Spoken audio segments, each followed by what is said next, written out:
Welcome to the Speak Pact podcast, where high-performing speakers and the producers who hire them merge to give you the insider secrets to the lucrative speaking industry. Antoniette Rose, your podcast host and celebrated speaker agent, unveils insider success strategies. Discover a nexus of thought leaders and bookers, maximizing your potential in each and every episode. Your ticket to ultimate speaking success begins right here. Catch the transformative insights waiting for you on the Speak Pact podcast, hosted by the industry powerhouse herself, Antoniette Rose. Welcome back to Speak Pact. We are so thrilled that you are joining us today. Today I have somebody pretty special. His name is Richard Bliss, and he has a tremendous following on LinkedIn. And that's by design. He is a master when it comes to social conversations, and we're going to be diving into that a bit. And why does that matter to you as a speaker, to you as an event host? It matters a lot, right? It's all about relationships. And Richard has really kind of dialed in when it comes to building those relationships. So first of all, welcome to the show, Richard. Antoniette, this is a pleasure. Thank you for having me. I am thrilled to be here. What a wonderful opportunity. It's so much fun. We're going to have a lot of fun today because I have been really curious about how you have created such a splash on LinkedIn. It's a very big and busy space, and you've really come to a place where you understand how to reach reach your audience, right? And get real communications started, real conversations started. So first and foremost, let me just introduce you a bit. You are a LinkedIn top voice influencer, which is not an easy badge to receive from LinkedIn. So I'd like to hear a bit about that. Your experience in executive communications, and you are a social media coach. I love, even when I go to a doctor, I love when my doctor looks healthy and he's giving me advice, right? If he looks beat up and obese, it's just like, I kind of look better than you. Why are you giving me advice, right? And I think the same is true for there's so many social media mentors, consultants, and coaches out there.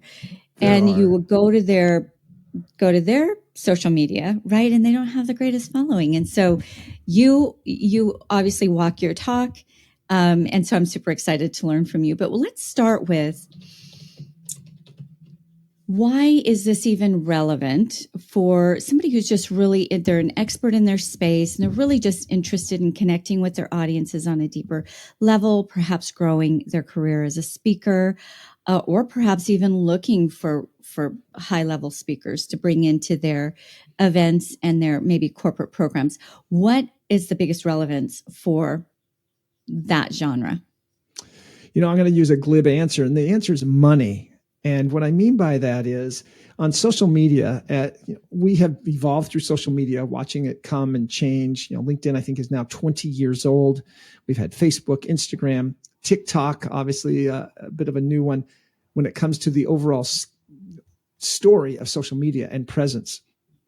But not 100% of your customers or your audience's customers have TikTok accounts. Fewer and fewer have Facebook accounts.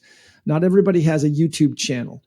But 100% of your audience's customers, 100% have a LinkedIn profile. 100%. Willie Sutton was asked, why do you rob banks? And he said, because that's where the money is. And so the question is, why should it be on LinkedIn? Because that's where your paying customers are. People who have money, if you're a speaker, people who have money to hire speakers for events have a LinkedIn account. And that's the way and it's open. You can reach them. You can talk to them. And so LinkedIn has become such a relevant and pertinent platform for building those business relationships. And we're going to talk about this, but the algorithm is completely different as well, because the outcome and desired experience on LinkedIn is radically different than the other platforms as well. So LinkedIn continues to be and is growing in its importance for all of us as business professionals. I discovered LinkedIn. I mean, I was on LinkedIn for a lot of years. I think a lot of people are just on LinkedIn because if you're a professional, you should be there. Right. Right. But then about a year ago, and I just know that it's just the tip of the iceberg. I started discovering the power behind LinkedIn, and I have met the most tremendous people. I've made incredible connections that are transformative, not only for me, but for them, those who learn about me and what it is that I do. So what sets LinkedIn apart from Facebook and Instagram and some of the others? Sure. And it comes down to, again, their desired outcome. Instagram, Facebook, TikTok, Twitter, they are trying to make money off of advertising. We all know that. We know we're the product. We know that their algorithms are designed to distract us, to educate us maybe, but mostly to entertain, distract, and sometimes suck us in, doom scroll us, and enrage us.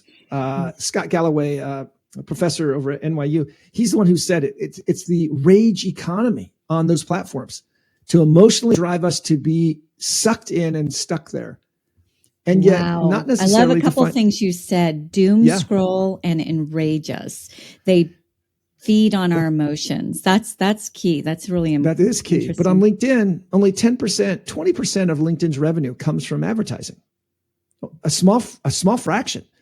The rest of it comes from subscribers. People paying money to have access to the platform. LinkedIn Premium, LinkedIn Sales Navigator, LinkedIn Recruiter. These tools allow business people to gain access to the data that's inside LinkedIn to build stronger relationships. And that means LinkedIn wants to make sure that their algorithm is serving up an experience that makes it worthwhile for us to continue to pay them money. I mean, think about it. If you had to pay money for one social media platform, and let's take LinkedIn out of it, Facebook, Instagram, TikTok, Twitter, would you pay money for any one of those social media platforms to keep it? A little. Maybe. I mean, I was thinking maybe Facebook only so I can stay in touch with my mother. But other than that, I mean, and Elon Musk discovered that no, people aren't willing to pay money for Twitter. Right. And so, and I mean, X is kind of whatever. We don't have to get off on that. But the point is that on LinkedIn, people are paying money for the privilege or the access to the features and capabilities of that platform. And that's what sets it apart, which means that their algorithm is not designed to enrage, to distract, to entertain even, but instead to connect us to other professionals around topics that we find relevant, to bring business value to each other. And that radically changes the outcome and the experience on the platform. Okay. So this is so much fun. I've already taken 3 pages of notes. So what is the difference between a post when we're talking about LinkedIn and a social conversation? So we are trained that content is king. Content is everything. You have content creators, content influencers. I mean, now I'm a content creator. I spoke to one young person the other day and they said, well, I don't really do that. I'm a content creator. Really? Okay. It's all about content on the other social media platforms. But on LinkedIn, that's not where it's going. LinkedIn, it's all about the conversation. Yes, we can use... Look, Twitter, Instagram, TikTok, one of the problems is they're dumping ground for marketing content. People just push as much content on there and just dump it on there, hoping somebody sees it. On LinkedIn, they have actively built their platform to prevent you from using it as a dumping ground for your marketing content. They're looking to see if you're able to establish relationships, conversations between you and your audience, but more importantly, between members of your audience with each other. Can you create a piece of content that starts people talking to each other in a civil, valuable way? If you can, then LinkedIn says this is a piece of content we should share with a wider audience, because there's a secret here that people aren't aware of. And that is when you post something on LinkedIn, it does not go to your followers. It goes to a small fraction of your followers, but it does not go to 100% of your followers. It doesn't go to 90% of your followers. It doesn't go to 50% of your followers. It doesn't even go to 25% of your followers. When you put out a piece of content on LinkedIn, LinkedIn shows it to 1 out of every 10 people who are following you or connected with you on the platform. They show it to 10% of your audience. Well, that This does shocks. feel bleak. Yeah, and get this, if you have a company page, and many speakers should have a company page, but on your company page, it only goes to 2% of your audience. So when you put a piece of content out on your company page and you've got 1,000 followers, 20 people are going to see it. Wow. Okay. So I do have a company page, but not a lot of followers there. I've got thousands of followers on my personal page. So Right. where would you mostly hang out, or on both of them? So what's going to happen is that on your company page, you have 6,401 followers. So when you make a post on LinkedIn, LinkedIn's going to show it to about 600 to 650 people over the life of that post. That's how many people are going to see it with your 6,400 followers.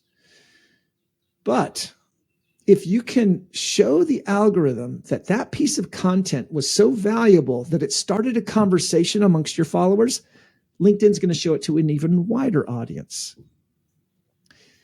So, for example, if you can get like 10 comments, people talking back and forth in the first 60 minutes of your post going live, 1 hour, the first hour, LinkedIn will show it to a minimum of 1,000 people in the next 24 hours, guaranteed. It doesn't matter how many people you're connected to. It does not matter how many people you're connected to. So 1,000 people. So give you an example. I was doing a presentation this week in Boston. And I had somebody at the beginning of my presentation. My presentation went about an hour. I had somebody make a young intern in the back. FanDuel was in the room. Google was in the room. I might have been Microsoft was in the room. We've got some heavy hitter people in the room. And so the intern in the back of the room made a post. And we had everybody in the room leave a nice comment to her, and she responded. By the time I got done speaking, an hour later, she had over 1,000 people who had looked at that post in 60 minutes. And it was because she started a conversation. Now, it wasn't because these were famous companies, but it was because she started a conversation that caused these people to talk back and forth. That's what LinkedIn's looking for. And here's the interesting thing.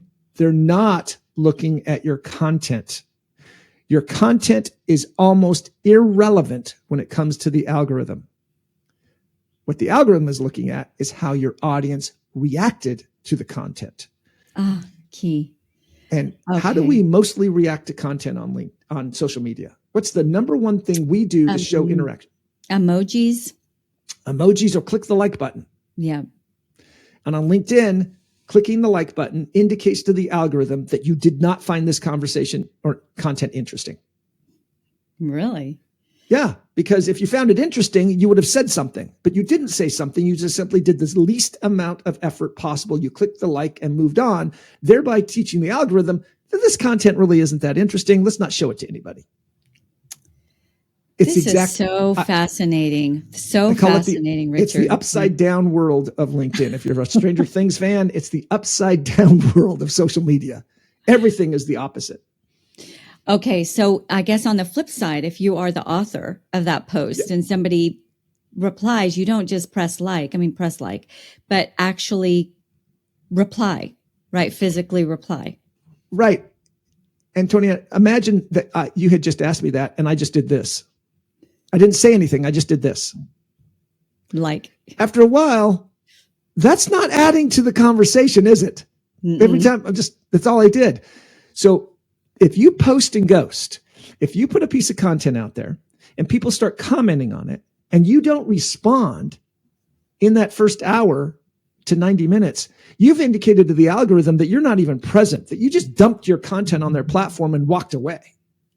And LinkedIn's like, we're probably not really going to show this to a lot of people, because if you're not here to participate in the conversation, why should we show it to anybody? And so this radically changes. So using a tool that automatically sends content out that while I'm not there, I don't have to be there. It automatically does it for me. Yeah, the algorithm is aware of that. And it's going to penalize is not the right word, but it's going to diminish the reach that your content has because you are not present participating in the conversation. Oh my goodness. Okay. This is so much fun. So you're right. It's the upside down. It's the inversion. Am I saying that correct? Of the inversion upside down, right? What we've been conditioned on all the other platforms. Perfect but it's word. Also really beautiful. conversations is where it's at, right? I always train my speakers first thing out of the gate, right? You're not trying to sell something. You're not even trying to sell yourself or a concept. You are connecting and creating community. And so LinkedIn is perfect for that, which means it's perfect for speakers. So Richard, do you have just top 3 top ways that a speaker could really build their brand? I know you're a brand expert as well. We probably won't even have time to dive into that.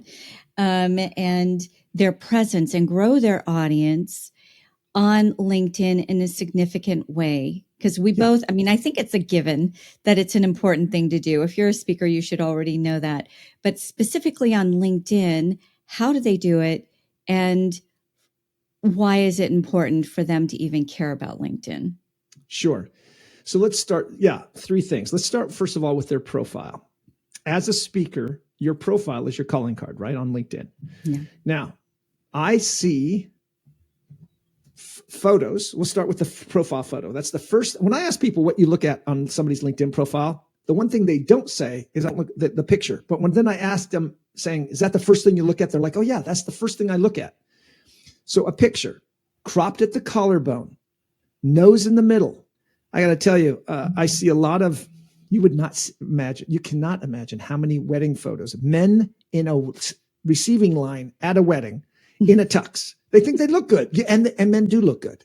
But just be aware, that's not how you want to present yourself. Cropped at the collarbone. Sometimes I'll see them in front of the Eiffel Tower, and they're this big. It's like, no, I need to see your face. You're making me wonder, where am I cropped? How did I do? You're cropped right above your eyebrows. Okay. And so bring more center. Center, nose in the middle. Although your photo looks kind of nice because it's got a good look to it. It does kind of look like a selfie that maybe got your arm out there and you took a picture. But here's the other thing. For women, oftentimes they have the exact opposite problem. And that is they want to show off their hair, their outfit, their arms crossed. And so it's from the waist up and their face is about this big. It's this tiny little oval somewhere in that tiny photo. And what people forget is that 88% of the audience is looking you up on a mobile device. And so that picture of your face is on this tiny thumbnail on a tiny screen. You need to make sure your cropped center, nicely done. Your picture's fine. Your picture's fine. My business one, I probably did the better, right? This one I kept a little bit more casual, but that is so key. And I notice I always look at the picture first. Everybody does. And then here's the other thing. Lately, people have been using AI to generate a stylized picture of themselves. Now, why do we look at the picture? Because by human nature, we judge people on trustworthiness based on what we see in their face. It's just built into us that, okay, I'm going to check you out. I'm going to take a look here. Maybe it's the setting, maybe it's the lighting, but we look at that face. And if you've used a fake AI generated image, you have automatically undermined the trustworthiness of the perception of who you are. Because I looked at that face to see a person, and instead I see a fake AI picture that's perfect, but you could have used any AI pictures. You could have, that might not be you. I don't know. And now all of a sudden, trust has been eroded. Now, we can blur it out and maybe, fix our hair. My photo, the latest one I just had, I got a big old alfalfa thing sticking up. So he took that out. That's slightly different than an artificially created image. So for your audience, I'm going to encourage them to have a very professional, but real picture of them. That'd be number one. Here's number two. We're still on the profile. Can I say something about that real quick? Because that is so key. I love that you said that. In this world of AI, I think this is really important, especially when it comes to speakers, right? Know, like, and trust, and that third-party validation, which is another thing that LinkedIn is really great about, because people like to make introductions, and who you're connected with on LinkedIn can almost feel like third-party validation. It's really key what you said with regard to that eroding trust by getting hip, I guess. Recently, a little bit different, but kind of along the same lines. Recently, we thought, oh, hey, I'm booked all the time, right? And my poor post-production guy needs my voice sometimes, right? And I just don't have the time. So we utilize an AI app where I can speak into it, and then he can type in a few words and it'll speak for me. And you're right, Richard. It sounded just like me, but it didn't feel like me. And I don't even know how to put my finger on it. So the AI generated picture probably looks just like you, but it doesn't connect like you do. No, I think Descript is one of the tools out there that allows you to type in. You give it your voice. Yep. Yep. And it's a great tool, especially if you're doing something that doesn't require that trust factor to be kicked in. If it's just training and it's like, it's just me in here, a feature change. So I said something wrong. Anyway, that trust is critical. Here's another thing for your speakers. The banner behind them. I see a lot of speakers with good intentions fill that full of text. Their call to action, their signature, their URL, their phone number, all of that in that banner. Okay. First of all, 88% of us are using a mobile device, but 83% of us are using a desktop or a laptop to create the banner image. So on my big 40-inch monitor, that banner looks perfectly readable. On a tiny mobile device, that text is now impossible to read, especially when you do a pink on pink or a purple on purple or a gray on gray font where you kind of get, and then you got the cursive and it's all that graphic. There's a difference between a graphic artist and a graphic designer. A designer is going to say that is not functional. Nobody can read that. A graphic artist is going to say, look at that pretty font and the colors and look what I did. And then a graphic designer is going to say, nobody can read it. And so look at your own profile on a mobile device to determine if that information is being lost, thereby frustrating your audience. Also, anything you're putting in that for text purposes cannot be acted on. Let's suppose you put your phone number up there. How do I record and capture your phone number now? I'm on my mobile device. I'm trying to look you up and I see your phone number in there. Let's suppose it's big number so I can read it. Now, what am I going to do to actually capture that phone number? QR code. If it's just the phone number on there, I have to. It's on my phone. I'm looking at your profile on my phone. Yes. I'm going to have to go get a piece of paper. Yep. And a pen, and hold my phone and write that down. Who has those anymore? What are those? Right? I'm going to have to kill a tree. My point here is information in that banner is unactionable. People can't act on it. So my recommendation is use it as a branding tool, not as an information conveying tool. You can put that information everywhere else that they're looking. But remember, this is your opportunity to impress with a visual image. You're a speaker. And we all know, speakers all know, nobody ever remembers anything we said. All they remember is how we made them feel. And so if I can't read that, I'm just frustrated. Already, you got a fake image and you got a banner image that I can't read because I got my freaking mobile device and I can't read it.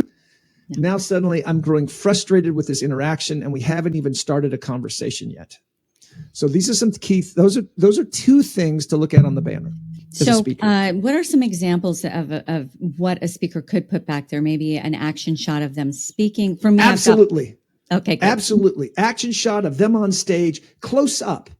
And not far away with them tiny, close up where it's obvious you're on stage, but I can see that it's you in action, speaking to the audience, little microphone, the microphone next to your mouth. You got a clicker in your hand and you're standing there and you're presenting out to the world, right? You don't have to show that it's a massive audience that you're speaking to. That can be helpful. There are other places you can put that in your profile, but for that, let me see you in action. Let me get that feeling of, I'd love to see her on stage in front of my audience. Okay. So good. So for me, I have logos of places I've been featured and places I've spoken to.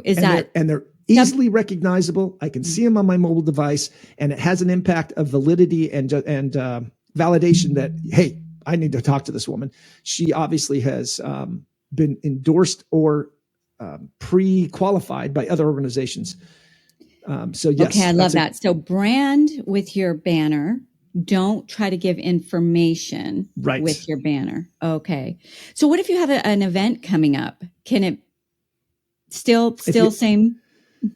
Yeah. I would stay away from changing the banner. There's a featured section you can update on your LinkedIn profile. Use that. If you have an event coming up, drop in a little, let's suppose you're speaking at a keynote next week or in a month or so, and okay, do a short little video, put it as the feature so that say, hey, I have an upcoming event. Let me tell you about what I'm going to talk about. Do your own teaser and put that in as a video in your featured section. Or if there's a registration, put a registration link right there in your featured section so they can go see the event. There are all kinds of other places that are more readily designed to communicate the different types of content that you want people to know. But that would be one. So good. And I know on Facebook and Instagram, different places, it's kind of a big thing to change your banners, change your photos like pretty often, your feature photo. With this, where you're really trying to make connection and brand identification, should you keep your photo and or your banner the same for long periods of time? Like what's your kind of ground rules for switching those out? You grow tired of your banner and image long before your audience does. I mean, think about this. If I was looking you up this month, because I have an event in September, and so I'm looking you up this month, and then next month I go to look you up again, people don't realize, but they actually don't read the words. They look for the image. So if your picture has changed significantly in that month, I might miss you because I'm looking for, yes, I'm looking for the name, but there might be a whole lot of people with the same name. I'm looking for your picture that I recognize because the image stayed in my brain. That's one. Two, from a branding standpoint, I need to feel you're consistently in my brain that I can recognize you. ABC, CBS, NBC, they don't change their logos on a regular basis, right? The car companies, can you imagine if the car company, Mercedes, changed their logo every 6 months because they grew tired of it? No. And even the slogans, we can still recall slogans from years ago, like plop, plop, fizz, fizz. Oh, what a relief it is, right? I mean, there are jingles. There are reasons that consistency. So the idea of, hey, I'm going to change it up, keep people interested, that goes against everything we know in the business of branding. Branding is true, Richard, for your featured picture on LinkedIn and then Instagram, and like, should you keep it the same across? And sorry, I think I cut you off. There was a little bit of you're delay. fine. You're fine. We got a lot of things to talk about here, and we're going to run out of time long before we cover all of it. I know it. Yes. Well, you get to decide, what is my brand for the Instagram audience? What is my brand for the LinkedIn audience? If they are the same, then make them the same.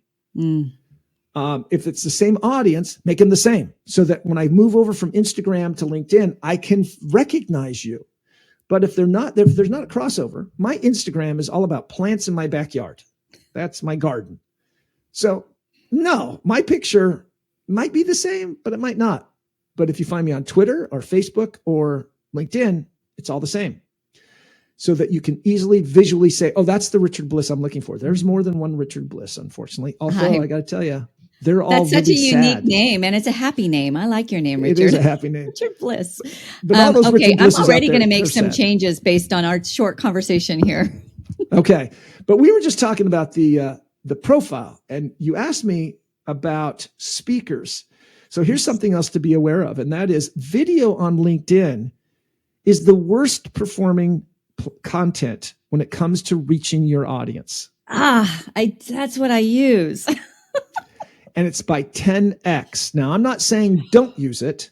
I'm just saying that if you want to reach a wider audience, you need to mix it up. And text only or text with personal photos is number one. If you're speaking at an event, take a picture of you and some of the guests and write text only.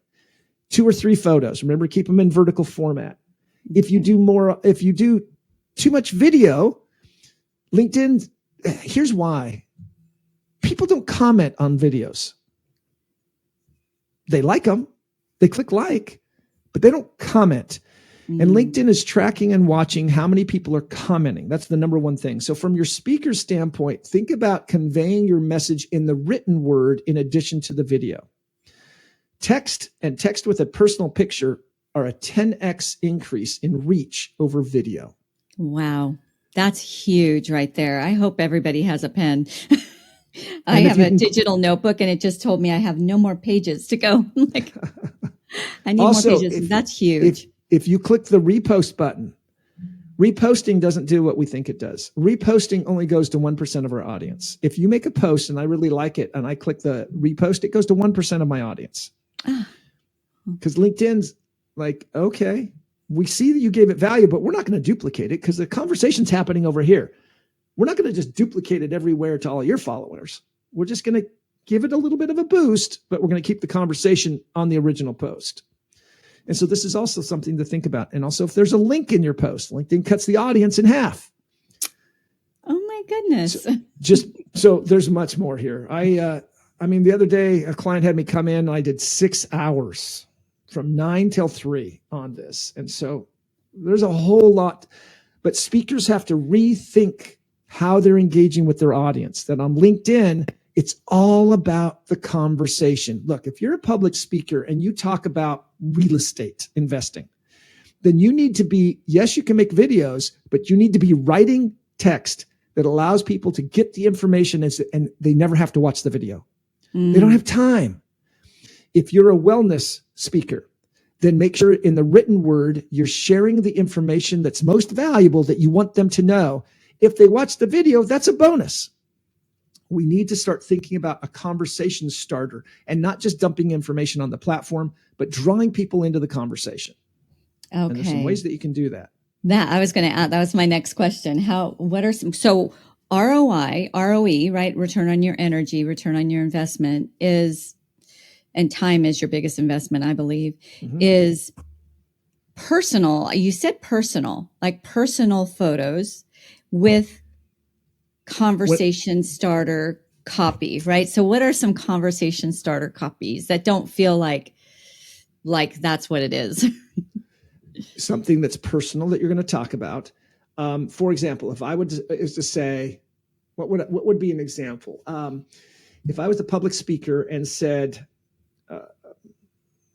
no one remembers what you say, they only remember how you feel. This quote continues to resonate with me. And when I do public speaking, here's how I apply that.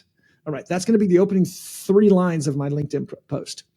When somebody sees that, they might recognize the quote, but they also want to be drawn into the conversation. And then as I'm going to talk about the emotional resonance we have when we hear a powerful speaker speak and how it stays with us. And I'm going to share a story about an emotional speaker that I had who made an impact with me. Well, okay. I don't start with the story. I start with the point, the summary at the beginning. And then I tell a little bit of the personal story. Well, what's that going to cause my audience to do? They're going to share their own personal stories about how they were impacted, who influenced them as a speaker, who caused them to remember, what was the most famous speech they ever listened to. Now your audience is going to respond. And here's a little trick. In the comments, by the way, if you tag someone in the post and they don't respond, LinkedIn will penalize your post. Oh my goodness. Because if the person you tagged doesn't even show up to the conversation, why should we show it to anybody else? So in the comments instead, call out people you know that are good speakers or have been influenced by a speaker. Antoniette, I know that you have been involved in the speaking business forever. What inspired you to become a speaker? Jim, I know that you have spoken to a wide audience. What emotion do you use to resonate with you? Stephen, I know, and each comment, I'm calling out an individual and pulling them into the conversation. Now, these might be people in my network, because if they don't respond to me calling them out in the comment, I don't have a penalty. It's okay. But if they do respond, LinkedIn sees me starting a conversation and now will dramatically boost the reach of my post into the thousands, because I'm pulling people into this conversation in a way that makes sense rather than, thanks, great job, thanks for sharing, that's awesome.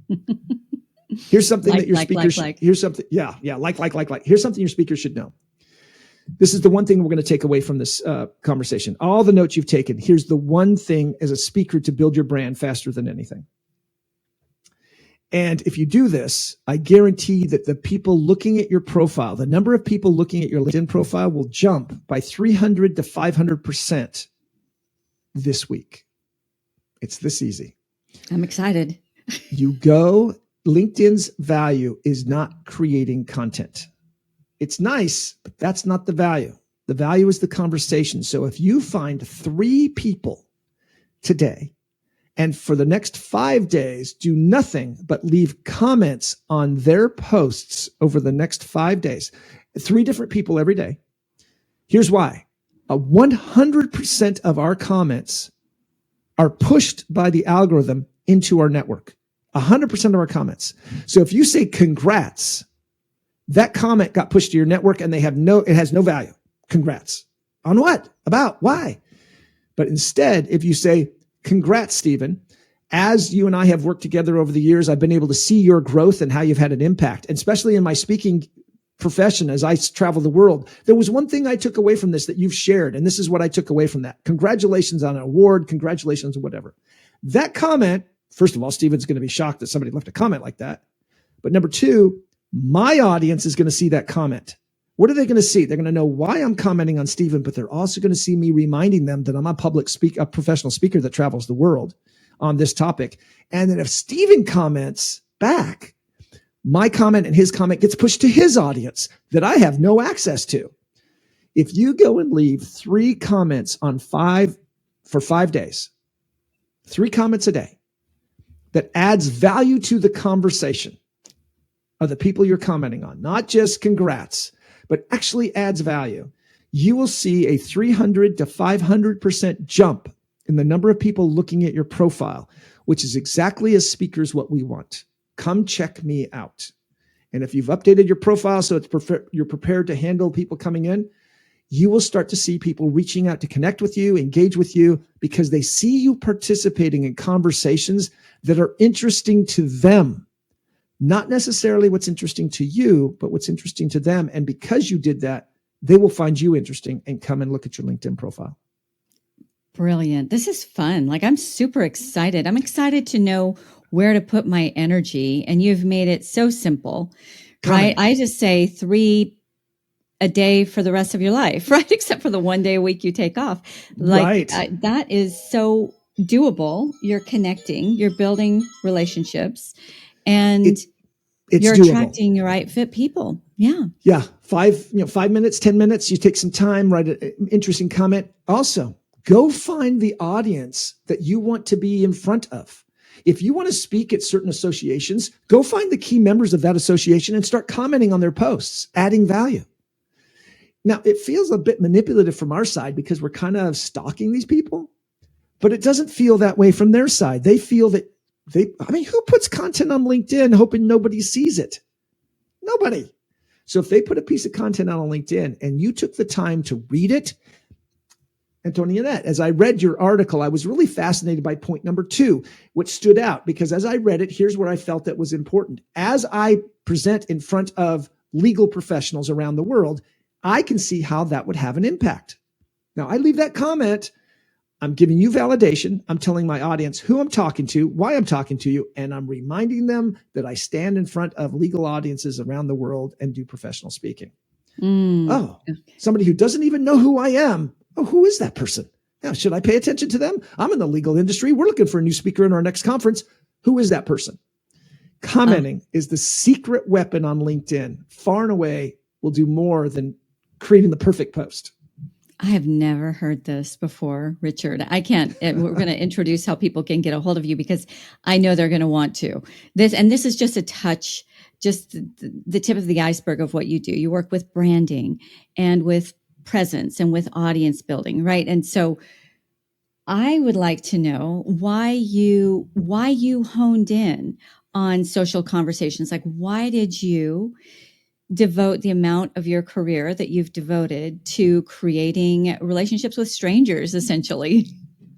I wrote a book called Digital First Leadership because I started to see the transition that leaders were undergoing. I spent 14 years in the Army. I've as an artillery officer. I have been Thank you a for your software service. That's Thank incredible. you. 14 years is a big commitment. Yeah. Also 18 years as an executive of a variety of software companies over the years. And then one day I got fired from my job. Right? I was a CMO and they gave it to my wife. And it was awkward. And she's now my ex-wife. But one of these days, I'm going to read the book just for that story. It's in there. But I had to reinvent myself. And at the time I recognized that as a leader, that my ability to get in front of people was drastically reduced. Now I have spoken in 22 different countries around the world, hundreds of cities, but you still have a limit on how many people you can reach. And as the digital world started to evolve, it became more and more important that our digital presence was the most important thing. And most of us are not designed, we don't have experience presenting ourselves digitally to build meaningful relationships. Now, a new generation they're social natives, right? They were born on the internet. But for an older generation that I work with, executives, leaders, they're busy doing their job. They don't have time to figure out what should I be doing online. And so this is really what's motivated me from an early stage of my career to take what I have learned and what I've gone through and to share that with CEOs and executives and general counsel and legal and professional speakers and all of this, because I've recognized it's a unique perspective. That what I'm sharing with you today isn't the way that most social gurus talk about social media. They talk about being an influencer. They talk about content creation. They talk about virality. They talk about all of these things. But what's missing is some basic fundamental principles of how to engage meaningful to drive business value, whether I'm a speaker and I want you to hire me, or I'm a B2B salesperson and I want you to buy a multi-million-dollar deal, whatever it might be. Finding a way to authentically connect with each other and build that relationship is critical. And that's kind of what motivated me. Okay. Well, you're brilliant at it. I mean, just in this short time that we've had, I hate to close. Like, do you have another hour? Because I've certainly gleaned truly transformative and simple actionable things that I can do. So thank you for bringing that, Richard. This has been so much fun.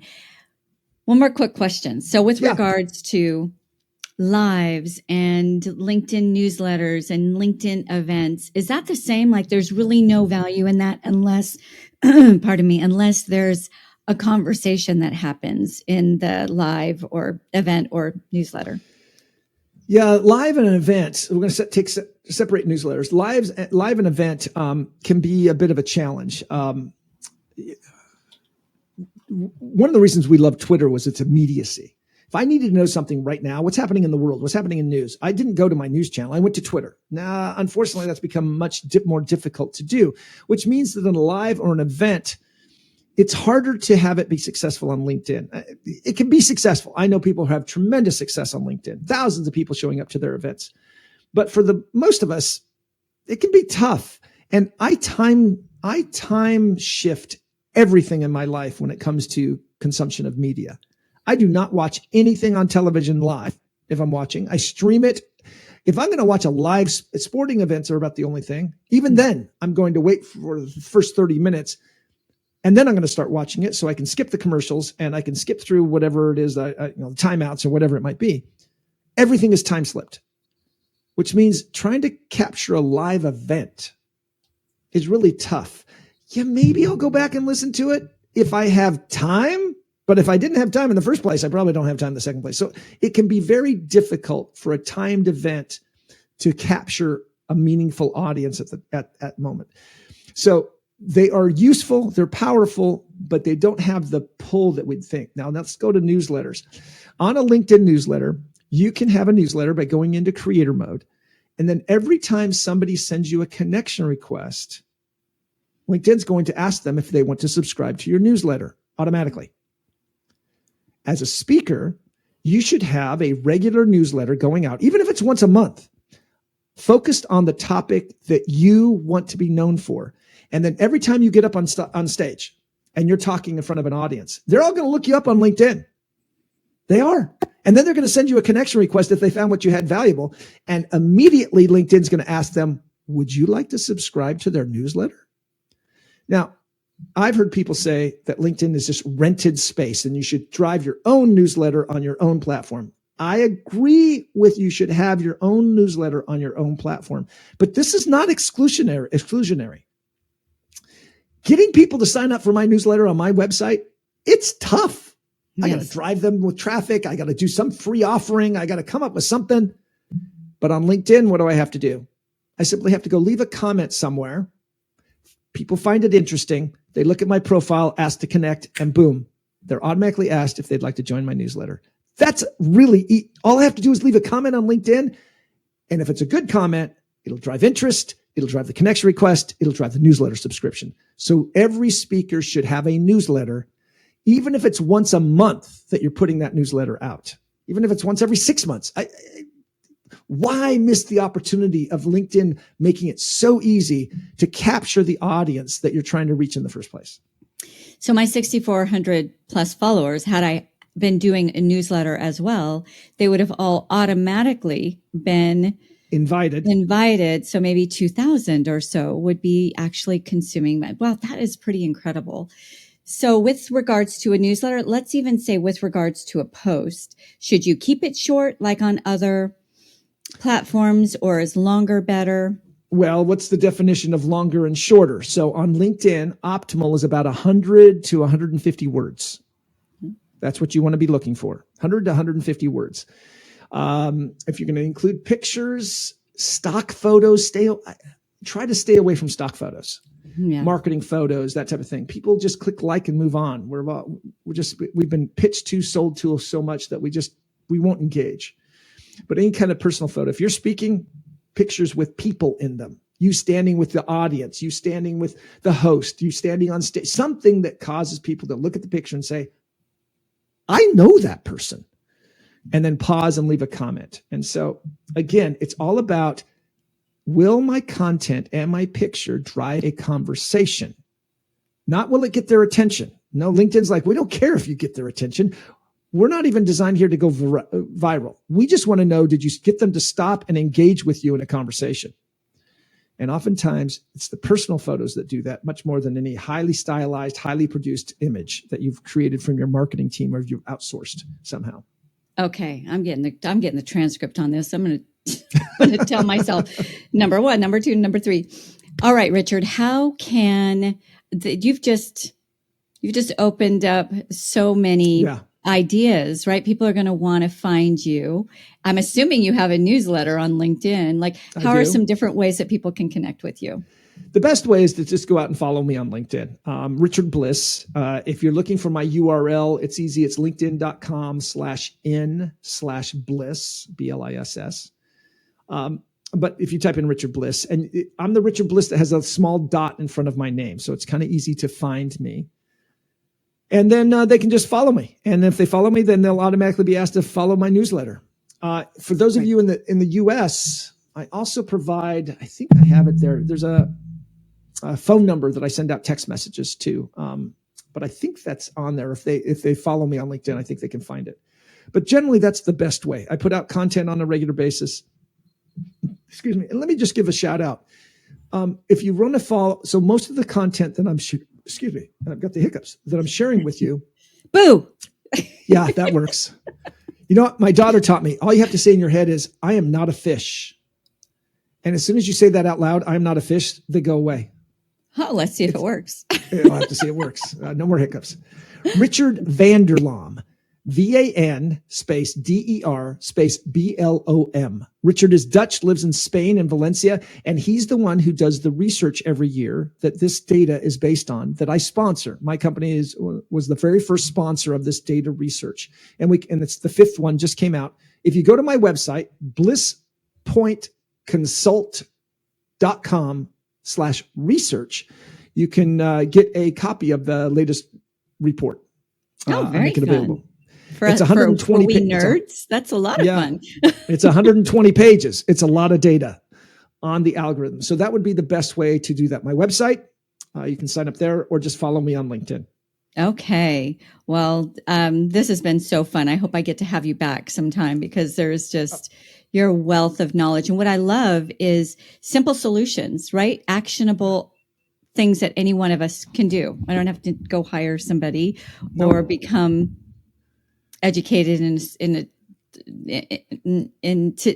at any length and depth with LinkedIn. These are just simple things that I can begin implementing today and make a difference. So I am so excited. Thank you for sharing your knowledge with us, Richard. This is hard earned, and I really appreciate that you've given it to us like this. It's been my pleasure. It's been a lot of fun. Okay, I have a last question for you. So you know that the show is Speak Packed, and the whole vision and purpose behind the show is to incite people who are true leaders in their specialty, whatever it might be, to not just keep it within the confines of your office or within the confines of your clinic. Get your voice out there. Let those who are praying for the solutions that you already have in your head, you already know, find you, right? Get your voice out there. So this is a pact to impact. So what kind of challenge would you like to leave my audience today, Richard? One of the things that we do to make that impact that I have made a choice on is giving back of our time to nonprofits. And as oftentimes as we work with an executive or an organization, there's a nonprofit that has a personal reason for them. And so one of the things that my team and I have committed to is giving of our time at no charge to the nonprofits to have us come in and help them understand. The one of the nonprofits we're just to work with is on those who are transitioning out of the military into civilian life, who are trying to look to make that. We've worked with nonprofits that are helping school children in inner cities who are looking to, school children, not the right word, they're teenagers who are looking to make that transition into adult life, how to understand to take advantage of something like LinkedIn in the business world.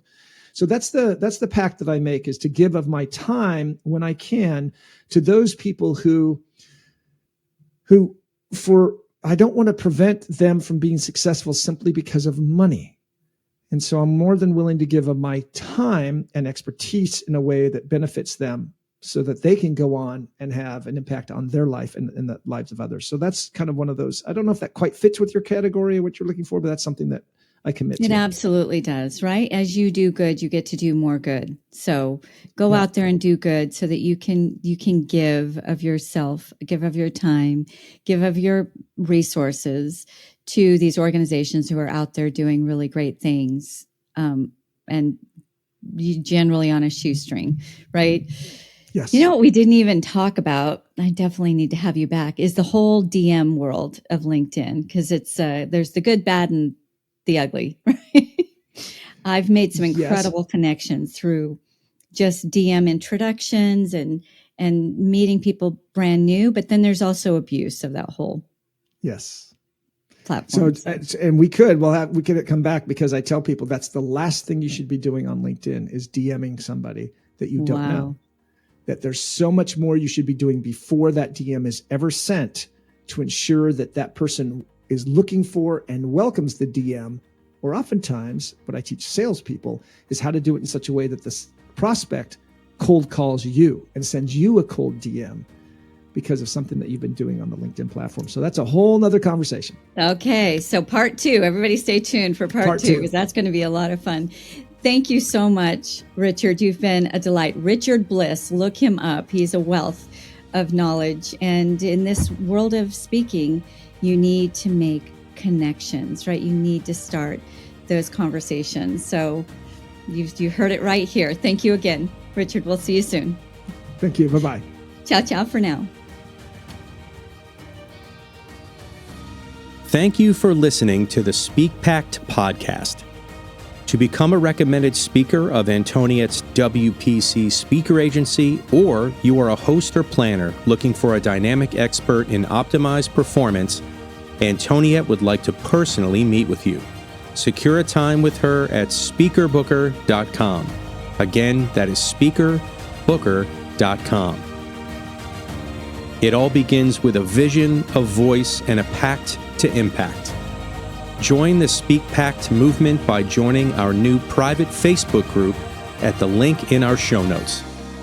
Find us on nearly every social media platform at One Antoniette. That's number 1, ANTONIETTE, or simply hashtag SpeakPact.